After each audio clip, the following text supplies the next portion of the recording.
Rogelio Narváez, el padre que hizo sus estudios para el sacerdocio en el Seminario de Monterrey y en la Universidad Pontificia de México, donde obtuvo su licenciatura en Teología Dogmática. Es maestro en el Seminario Mayor desde hace más de 10 años y actualmente es párroco de la Iglesia de Nuestra Señora del Rosario de Monterrey, Nuevo León, con una gran feligresía. Es además coordinador del Departamento para la Doctrina de la Fe en la Arquidiócesis de Monterrey. El padre Rogelio Narváez es un gran predicador y entusiasta en las cosas del Señor, muy elocuente en su palabra y con un gran dinamismo. Es muy querido por sus feligreses y seguidores. Es para mí un gusto presentar al padre Rogelio Narváez con este tema muy interesante, el tema eucarístico, que es precisamente el motivo central de nuestro encuentro mariano, y les pido que recibamos con un muy cariñoso aplauso a nuestro amigo el padre Rogelio Narváez. Bienvenido, padre Narváez.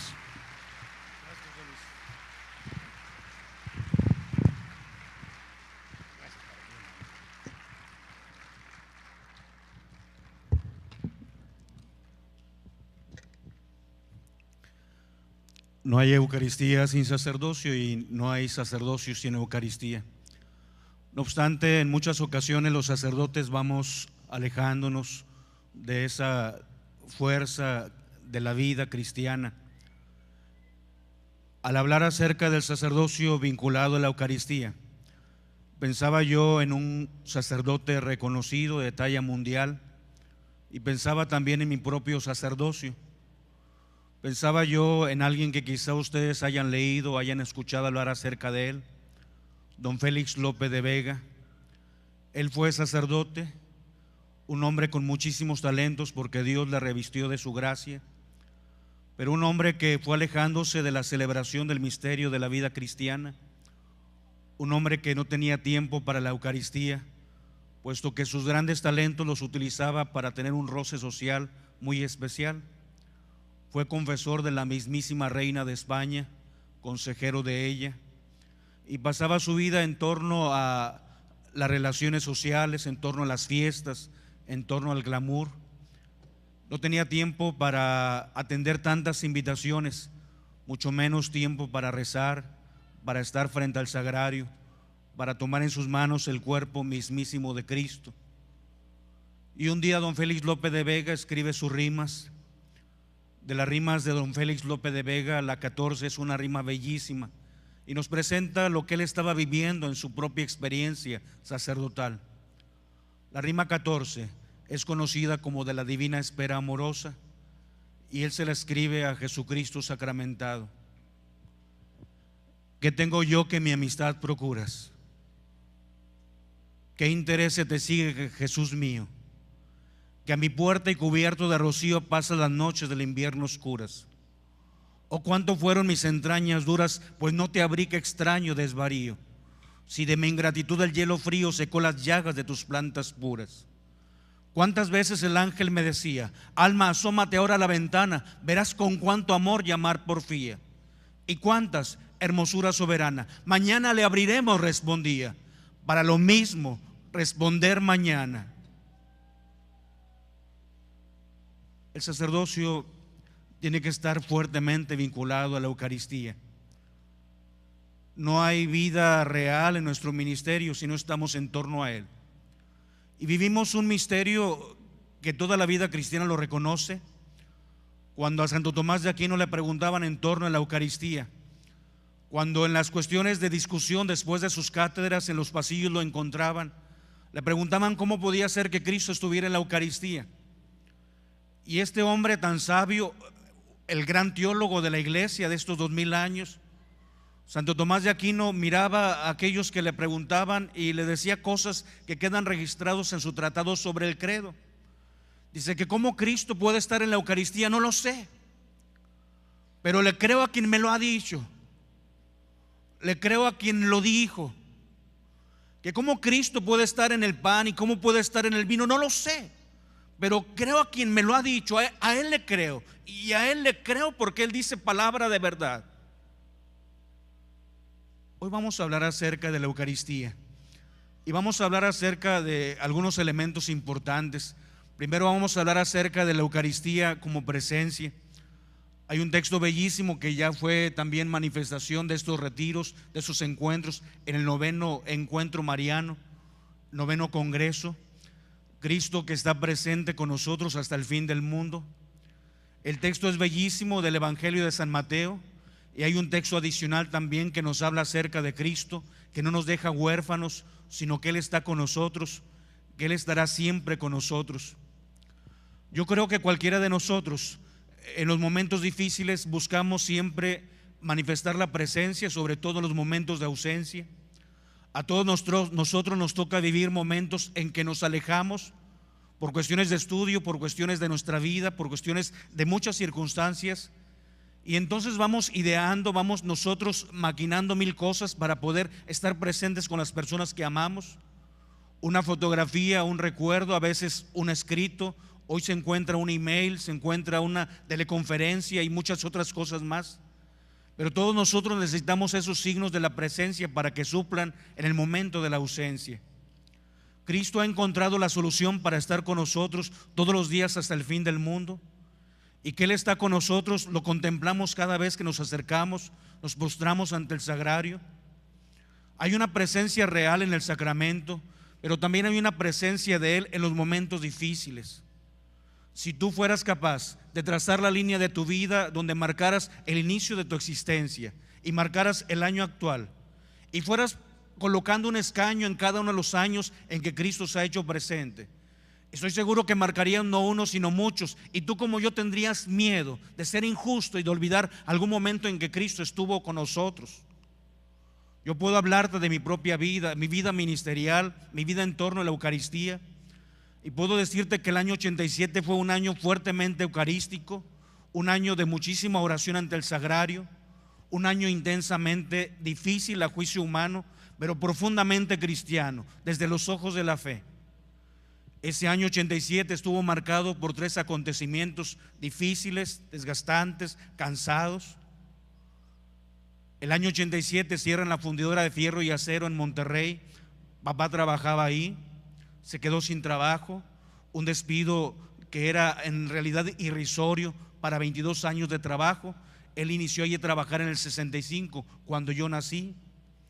El año 87 lo cierran y le dan un despido que era una risa verdaderamente. Ese año 87 continuó con una secuela de situaciones. Finalizando octubre falleció mi sobrino pequeño de 3 años y medio. Nuevamente la noche oscura se hace presente en la vida, y vas ante Jesús en el sagrario a preguntar por qué las cosas, qué es lo que sucede, por qué precisamente a nosotros. Las cosas no terminaban ahí, porque en el mes de noviembre, cuando apenas teníamos una semana de haberle dado cristiana sepultura a mi pequeño sobrino de 3 años y medio, yo había regresado a la Ciudad de México, donde estaba estudiando, y un telefonazo de nuevo. Ya le tiene uno miedo en esas situaciones a los telefonemas, y me dicen que mi hermano Efraín, que estaba trabajando en la ciudad de Nuevo Laredo, había tenido un accidente donde estaba él inconsciente totalmente en un hospital. Tengo que agarrar el autobús para regresar a Monterrey nuevamente, ir al Nuevo Laredo, y antes pues voy otra vez al sagrario a pedirle a Dios que me acompañe, que esté a mi lado y que me ayude para hacer fortaleza de mis padres, que ya traían una serie de situaciones que les desgastaban. Después de ir al sagrario tomo el autobús y voy al Monterrey, y de Monterrey voy a Nuevo Laredo. Llego, era noche en aquella situación del hospital. Mi madre y mi padre estaban ahí, mi hermano inconsciente efectivamente, y ellos sin estar en el lugar donde ellos son originarios, pernoctando. Ya era la segunda noche en el hospital. Mi madre sentada, mi padre acostado un poco en el suelo. No tenían posibilidades de ir a un hospedaje. Yo quería ir a tocar la puerta de alguna parroquia, de algún amigo, para que les recibiera, para que fueran a dormir mientras yo cuidaba a mi hermano, pero ya eran las 2, 3 de la mañana. Mi madre me dice que tenía un dolor de cabeza, y entonces pues voy a buscar yo algunas pastillas a la farmacia.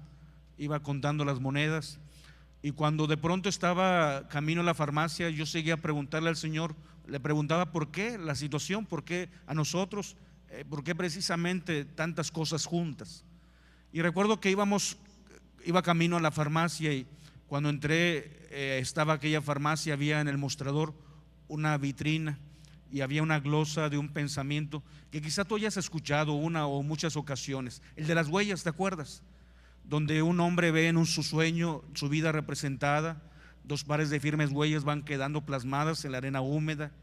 En los momentos alegres, la fiesta, la alegría, cuando te enamoras, cuando te casas, cuando tu hijo nace, cuando te gradúas, cuando tienes un ascenso, cuando emprendes un negocio y está en ascenso, pero de pronto aparece un par de huellas solamente, y ese solo par de huellas aparece en los momentos difíciles, los momentos de enfermedad, de soledad, de abandono, los momentos de muerte de las personas que más amas, que más quieres. Y aquel hombre le pregunta a Jesús, pregunté triste a Jesús: Señor, tú me habías prometido que siempre estarías conmigo, pero noto con tristeza en la arena al caminar que no hay los dos pares de huellas que se debieran notar. Dime en dónde están las otras dos que indican tu compañía cuando la tormenta azota sin piedad la vida mía. Y el Señor me contestó con ternura y compasión: escucha bien, hijo mío, siempre te amé y te amaré, y en tus horas de dolor siempre a tu lado estaré. Pero si ves solo dos huellas en la arena al caminar y no las otras dos que se debieran notar, es que en tu hora afligida, cuando flaquean tus pasos, no hay huellas de tus pisadas, porque te llevo en mis brazos. Es Cristo quien nos carga en sus brazos. Es Cristo el buen pastor. Es Cristo quien está presente con nosotros en cada momento. Y Él está presente y esperándonos para que pueda escuchar lo que tú y yo queremos confiarle, sacarle del corazón nuestras desilusiones, los momentos difíciles de la vida, ponerlos en sus manos. Como decía Monseñor, buscar que nuestros ojos se iluminen contemplando el sagrario, que se iluminen con nueva luz, nueva forma de ver las cosas. Aparte de ser la Eucaristía sacramento de la presencia, también en la Eucaristía es el sacramento del alimento. Es el alimento eucarístico lo que nos fortalece. Hay un filósofo que tiene sus conclusiones de su pensar, Ludwig Feuerbach. Tiene una frase que ha sido difundida en muchísimas partes. La frase de él es: el hombre es lo que come. Es una premisa mayor: el hombre es lo que come, comemos materia, por lo tanto somos materia. Esa es la premisa y esa es la conclusión. Nosotros sabemos que en la Eucaristía, si nosotros somos lo que comemos, sabemos que si nos alimentamos con Cristo somos cristificados. Sabemos que si Cristo es nuestro alimento, somos transformados en nuestra vida. Sabemos que si Cristo es a quien recibimos, somos transformados, somos unidos a Cristo. Entramos en compenetración, en unión y en fusión con aquel que entra en nuestra vida. En la Eucaristía no somos nosotros los que asimilamos a Cristo, sino Cristo quien nos asimila. Y es esta vida cristiana la que está en el vientre de la iglesia, en donde, como cuando estamos en el vientre materno y nuestras madres proveen el alimento para que el niño vaya gestándose, en el vientre de la iglesia tenemos un alimento que nos nutre para cuando un día seamos totalmente gestados y podamos nacer a la vida de la eternidad. Mientras estamos en el vientre de la iglesia recibimos el alimento eucarístico. Es como el vientre materno, como la madre de familia que le da todo su cuerpo, toda su vida, aquel que está gestándose. Es Cristo el pastor. Pero es interesante que aquel que es pastor quiso ser también el pasto para las ovejas. Sabes que don Luis de Góngora y Argote es un escritor español también, sacerdote. Don Luis de Góngora y Argote habla acerca de Cristo Eucaristía y dice que Cristo, que es el pastor de las ovejas, no tan solo quiso ser el pastor, sino que quiso ser también el pasto, quiso ser también el alimento. Tiene una letría sacra. La letría sacra es un género literario en donde la frase se va repitiendo cada momento. Es la característica de la letría sacra. La letría sacra de don Luis de Góngora y Argote sobre la Eucaristía habla de Cristo que es pastor y que es pasto. Oveja perdida, ven sobre mis hombros que hoy no solo tu pastor soy, sino tu pasto también. Por descubrirte mejor cuando balabas perdida, dejé en un árbol la vida, a donde me subió el amor. Si prenda quieres mayor, mis obras hoy te las den. Oveja perdida, ven sobre mis hombros que hoy no solo tu pastor soy, sino tu pasto también. Pasto al fin hoy tuyo hecho, ¿cuál dará mayor asombro? O el traerte yo en el hombro, o el traerme tú en el pecho. Prendas son de amor estrecho, que aún el más ciego las ve. Oveja perdida, ven sobre mis hombros que hoy no solo tu pastor soy, sino tu pasto también. Cristo es el pastor y es el pasto, es el alimento que nos da la vida. ¿Sabes que una de las imágenes eucarísticas que favorece más este elemento del alimento es una que Leonardo da Vinci nos ha heredado? Él, sabemos, gran pintor, ingeniero, inventor de mil cosas. Leonardo da Vinci cuenta algo que la iglesia antigua conservaba: la imagen del pelícano.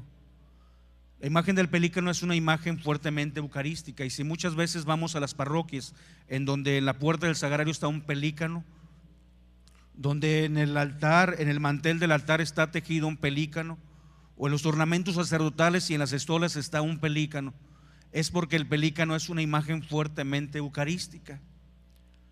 La iglesia antigua así lo conservaba, y nos habla de cómo cuando la mamá pelícano tiene que buscar alimento para sus crías, las crías se quedan anidadas, se encuentran allí en un lugar seguro, y la mamá pelícano empieza a sobrevolar por la superficie de las aguas que están caudalosas y en muchas ocasiones apacibles. Anda buscando el alimento para meterlo en la bolsa de su buche e ir a dejarle el alimento a las crías que encuentran en el nido. La mamá pelícano en ocasiones encuentra un mar que es generoso, y en ocasiones un mar que es avaro, un mar que es demasiado egoísta, que no le da el alimento. Y cuando va sobrevolando y la mamá pelícano no encuentra los peces para llevarlos a sus crías, cuando escucha el llanto de sus crías, la mamá pelícano llega donde está el nido y se para en una piedra superior, y entonces la mamá pelícano empieza a rasgarse con la punta de su pico la bolsa del buche y empieza a sangrar, y la sangre caliente empieza a ser recibida por el pico de aquellos aguiluchos, de aquellos pajarillos, empiezan a alimentarse de aquellas crías. Y la mamá pelícano llega el momento en que se desangra totalmente y muere. Muere para darle la vida a sus crías, para darle la vida a aquellos pues que son parte de su vida. Es quizá esta la expresión más alta de la Eucaristía. Es Cristo quien da su sangre, es Cristo quien da su vida, es Cristo quien nos da su cuerpo, quien se entrega por nosotros. Hablamos de la Eucaristía como alimento y hablamos de aquello que nos nutre y que nos da fortaleza. Quisiera hablarte acerca de un momento de mi vida también en donde el alimento de la fortaleza me ayudó a vivir momentos también de la vida. Mi vida fue fuertemente relacionada con la Eucaristía, la catequesis, mi vida de acólito desde que era niño. Aquellos momentos de exposición en mi parroquia de infancia, siempre hincado con la campanilla sonando cuando Cristo iba siendo trasladado en la custodia. Recuerdo bastante bien que cuando yo ingresé al seminario, lo recordaba ahora que veía esta manta bellísima con su santidad. El Santo Papa Juan Pablo II fue alguien que estuvo presente en mi vida. El año 78 fue la primera vez que vino a México, fue a Monterrey el 31 de enero del año 79, y fue entonces que nació la inquietud. Quería yo ingresar al seminario, iba a terminar la secundaria, y entonces cuando terminé la secundaria ingresé. El año 90 fue un año muy especial porque su santidad regresa por segunda ocasión a Monterrey, regresa a México, y yo estaba preparándome ya para la ordenación. Recuerdo que llegó una noticia a todos los seminarios de nuestra patria, que todos los sacerdotes o todos los jóvenes que estábamos por ordenarnos sacerdotes nos íbamos a ordenar de manos de su santidad. Para mí aquello era muy especial. era algo sumamente especial, porque ordenarme de manos de su santidad, pues era algo que nunca había soñado, que nunca había pensado ni ambicionado, porque al final de cuentas, pues quién iba a pensarlo, a sugerirlo, a pedirlo. Su santidad viene a México y a Monterrey, y aquel año 90 iba a ordenar sacerdotes el 9 de mayo en la ciudad de Durango. Yo ya había preparado, había mandado hacer invitaciones, invitando a mis amigos a la ordenación a Durango, pero un mes antes de que fueran las ordenaciones nos llega la noticia de que no todos pueden ordenarse con el Papa. Yo recuerdo que para mí fue una noticia un poco difícil, pero tenía confianza en que fuera yo de los que se iba a ordenar. Iba a quedar la mitad salomónica. Monterrey había inscrito 8, íbamos a quedar 4. Íbamos, pues yo me contaba dentro de los que iban a ordenarse. Pero bueno, resulta que, pues como lo hicieron los apóstoles, una oración y una moneda al aire. En el caso de mi compañero y yo, que estábamos estudiando en México, éramos 2, iba a quedar 1, 6 estaban en la casa de Monterrey, iban a quedar 3. Recuerdo que antes de decidir, el padre Carlos Junco Garza nos pidió que estuviéramos en misa y que le ofreciéramos a Dios que aceptaríamos su divina voluntad, fuere lo que fuere. Recuerdo que salimos de la misa y yo iba siempre confiado que yo era el que me iba a ordenar con el Papa, pero pues llegamos a su habitación de él, sacó un centenario porque no podía hacer cualquier moneda, y cuando ya hicimos la oración y aventó aquella moneda al aire, fue dando varios tumbos hasta que cayó en el piso y dio varias volteretas. Y pues mi amigo, el padre Hugo Chávez, fue el afortunado. Yo no me iba a ordenar con el Papa. Y dije, que al cabo ni quería. No, la verdad es que estaba yo destrozado. Ella me llaman y me dice: el señor arzobispo quiere que te ordenes el domingo de la Pascua. Y yo dije, bueno, ¿y en qué cae el domingo de Pascua? Porque la Semana Santa varía de año con año. Y dice, cae en 15 de abril, es el 15 de abril a las 10 de la mañana en la Santa Iglesia Catedral, domingo de Pascua, ¿te vas a ordenar? Yo dije, oiga, entonces me falta menos, me faltan 3 semanas. Y dice, sí, hay que preparar todo. Tiré las invitaciones a la basura, las del Papa, así, ordenado por el Papa y todo. Pues no las iba a usar. Empecé a llamar por teléfono que no me iba a ordenar con el Papa y a prepararme todo, mis ejercicios espirituales, acelerar todo. Recuerdo bastante bien aquella mañana del 15 de abril del año 90, en la Santa Iglesia Catedral de Monterrey. A las 10 de la mañana ingresé y hacia las 12:20 aproximadamente salí ya con las manos destilando el suave aroma del crisma, también mi cabeza y mis ornamentos. Recuerdo que cuando salí de la Santa Iglesia Catedral, mi madre se acerca y me dice, oye Rogelio, yo nunca pensé que Dios me iba a dar un regalo tan grande. Yo le dije, sin duda mamá, el sacerdocio es un regalo muy grande para mí, para ustedes, para la iglesia, para toda mi familia. Dice, no Rogelio, no es eso. Yo nunca pensé que el día en que tu papá y yo nos casamos, tú te ibas a ordenar sacerdote. Hoy cumplimos tu papá y yo 35 años de casados. Y nunca pensé que Dios me iba a dar un regalo tan grande. Jamás había recibido un regalo tan grande en mi aniversario matrimonial como el día de hoy.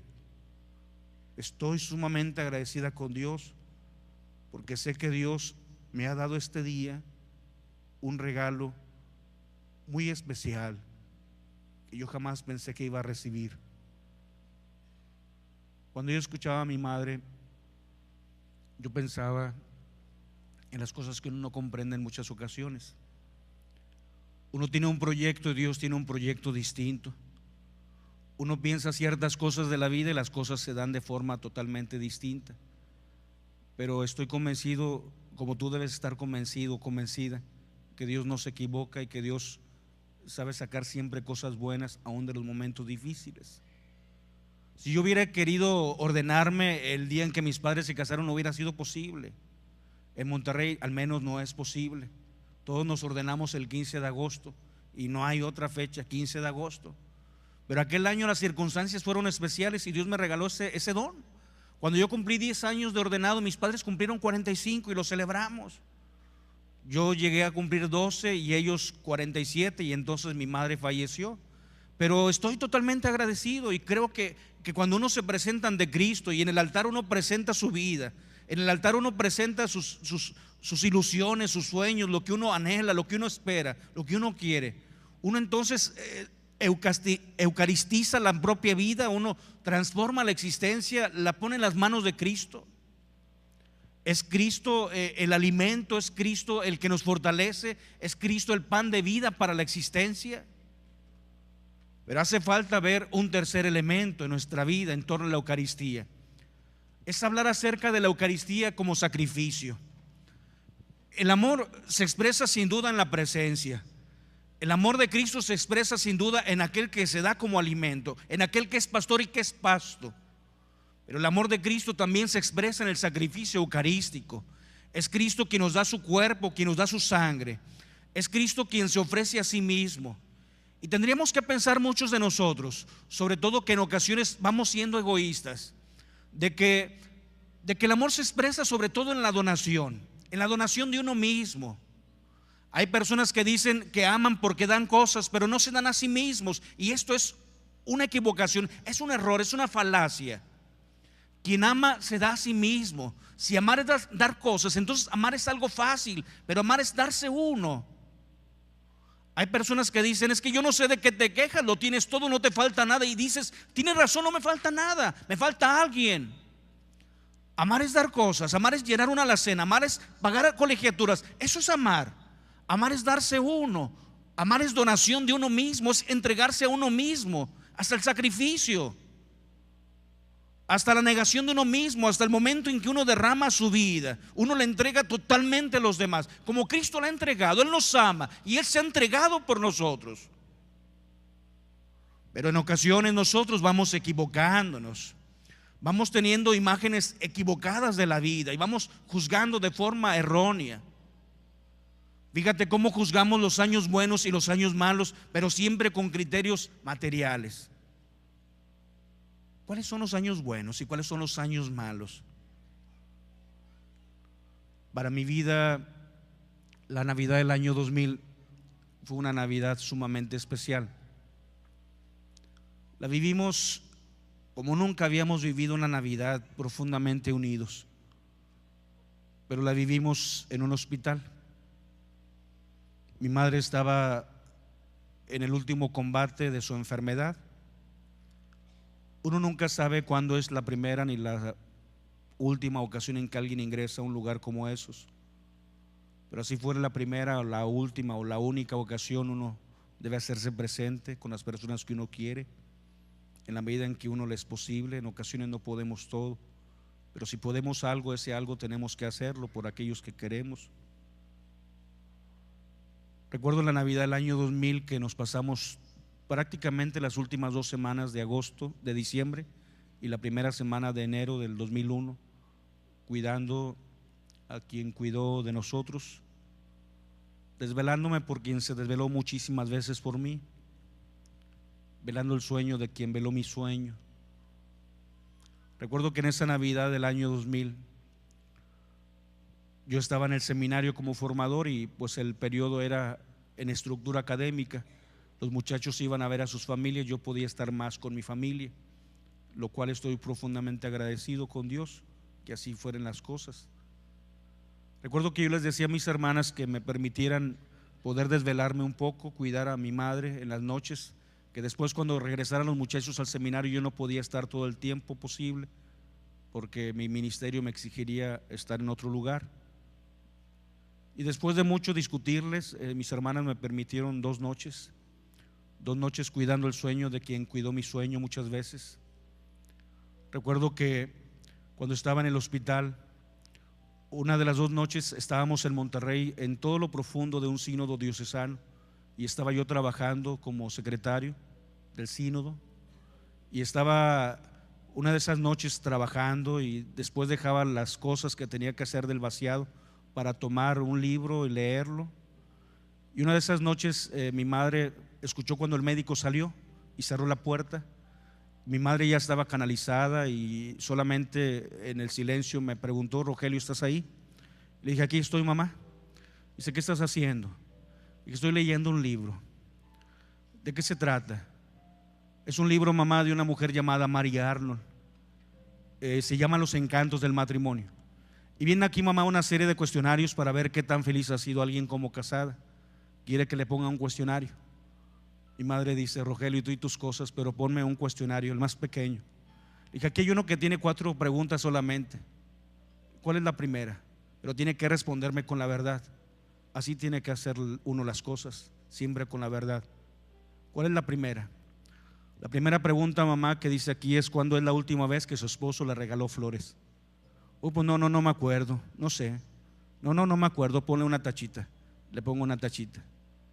¿Y cuál es la segunda pregunta? Quizá ahí me vaya mejor. La segunda pregunta, mamá, dice aquí: ¿cuándo fue la última vez que su esposo le escribió unos versos? Pues ni siquiera sabe escribir. No, ponle otra tachita, una segunda tachita, ya lleva 2. ¿Y cuál es la tercera pregunta? La tercera pregunta, mamá, para ver qué tan feliz ha sido usted como casada, es la siguiente: ¿cuándo fue la última vez que usted viajó a una isla paradisíaca con su esposo? No, pues no, yo he ido al rancho donde él nació y él ha ido al rancho donde yo nací, pero no hemos ido a una isla paradisíaca. Ponle otra tachita, ya lleva 3.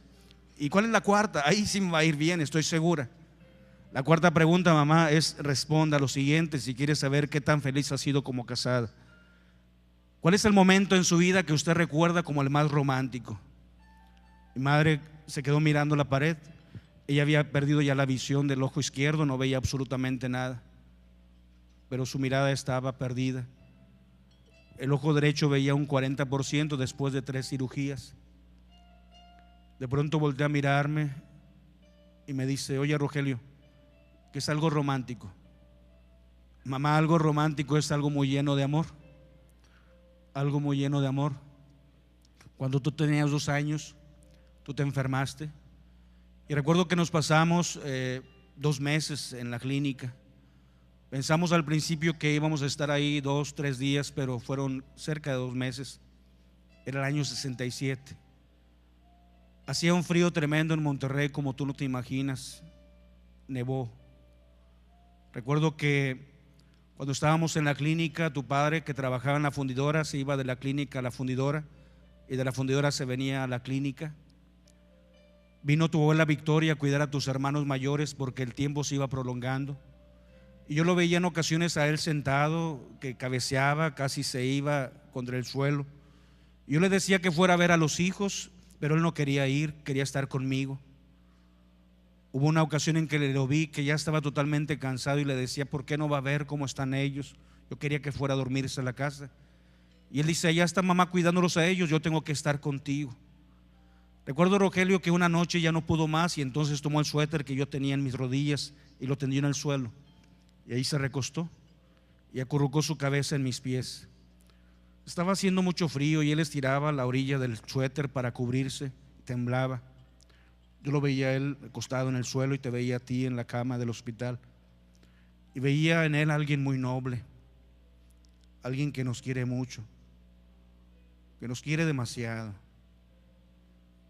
Yo no cambio eso, Rogelio, por los versos del mundo. Para mí eso vale más que todas las flores del universo. Para mí eso vale más que ir a una isla paradisíaca. ¿Para qué quiero ir a una isla paradisíaca si no tengo algo como eso? Para mí eso es lo más bello, es lo más grande, es la escena de mayor enamoramiento que he visto en mi vida, donde vi que Él ama, que te ama a ti y que me ama a mí, como ama a todos tus hermanos. Es el amor que lleva al sacrificio, el amor que se expresa en el sacrificio, en la entrega desinteresada, en la entrega real. Cristo se entrega en la Eucaristía por cada uno de nosotros, porque nos ama, hasta derramar toda su sangre, hasta permitir que su cuerpo fuera lastimado. Que cómo Cristo se queda en la Eucaristía, no lo sé, pero le creo a quien lo dijo. Me preguntan que cómo Cristo se queda en el pan consagrado y cómo puede ser que se quede en el vino. No lo sé, no lo entiendo, pero le creo a quien lo dijo. A Él le creo, y Él tiene palabras de verdad. El mismo Santo Tomás de Aquino así lo expresaba. Le creo a quien lo dijo, a Él le creo,